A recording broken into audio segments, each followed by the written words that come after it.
Question: how did all of this happen? Pearl Harbor was the signal event that precipitated the evacuation of people of Japanese ancestry from the West Coast. However, this was not a snap judgment made in that moment of crisis, but the result of a measure set in place a number of years earlier. Although diplomatic channels were being pursued, the increasingly worsening relationship between the U.S. and Japan prompted President Roosevelt to direct in a secret memorandum 5 years earlier that, quote, every Japanese citizen or non-citizen on the island of Oahu who meets Japanese ships or has any connections with their officers or men should be secretly identified and his or her name placed on a special list of those who would be first to be placed in a concentration camp in the event of trouble, end quote. While December 7th was what ostensibly led to the evacuation, the seeds for this action were sown some 70 years earlier from the late 1860s when Japanese immigrants first came to Hawaii as laborers. They then came to the Pacific Northwest when Congress passed the Chinese Exclusion Act of 1882, excluding further Chinese immigration, thus creating new demands for immigrant labor. Chinese had begun taking over jobs, providing serious competition to local farmers.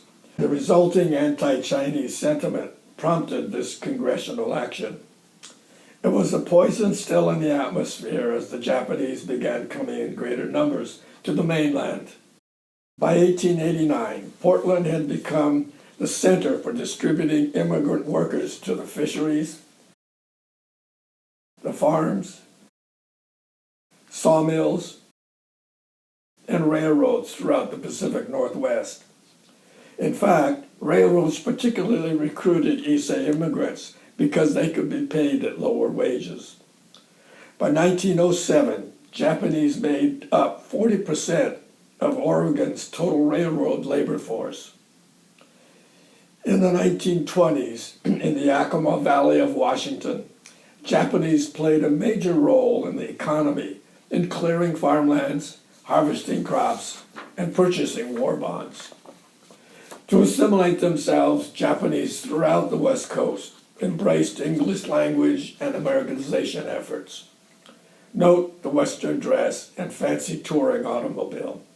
They, like everyone else, pursued the American dream. The setting into which Japanese immigrants came was not welcoming, in part because of residual resentment against earlier Chinese immigrants, but also, like the Chinese before them, from the progress they made with their own labors. Coming from a primarily agricultural country, Japanese immigrants were industrious in their work with the land and achieved remarkable success. In 1910, Japanese farmers produced 20% of all agricultural produce in the state of California, and in the midst of the Depression, made up 15% of all onion growers in the country. By 1941, Japanese farmers produced 60% of all wholesale fruits and vegetables in the greater Los Angeles basin, and 90% of all strawberries and 70% of all lettuce grown in California. Farm organizations and state legislators from the western states intensified their opposition to Japanese farmers because their progress overwhelmingly affected local farmers. Racial tensions increased and were further aggravated by the editorial practices of William Randolph Hearst and the Hearst newspapers. Hearst's editorial style relied on the power of headlines to arouse emotions and to stir conflict. He was staunchly anti-Asian, and through his editorial policies, stirred anti-Japanese sentiment by stressing the alien, subhuman nature of immigrants.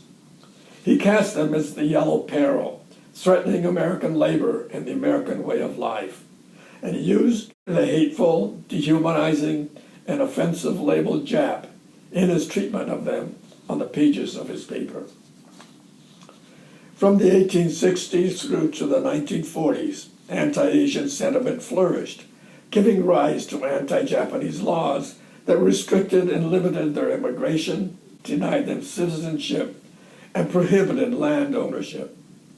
Laws forbidding interracial marriage proliferated across the country, and between 1913 and 1948, 30 of the 48 states passed anti-miscegenation laws.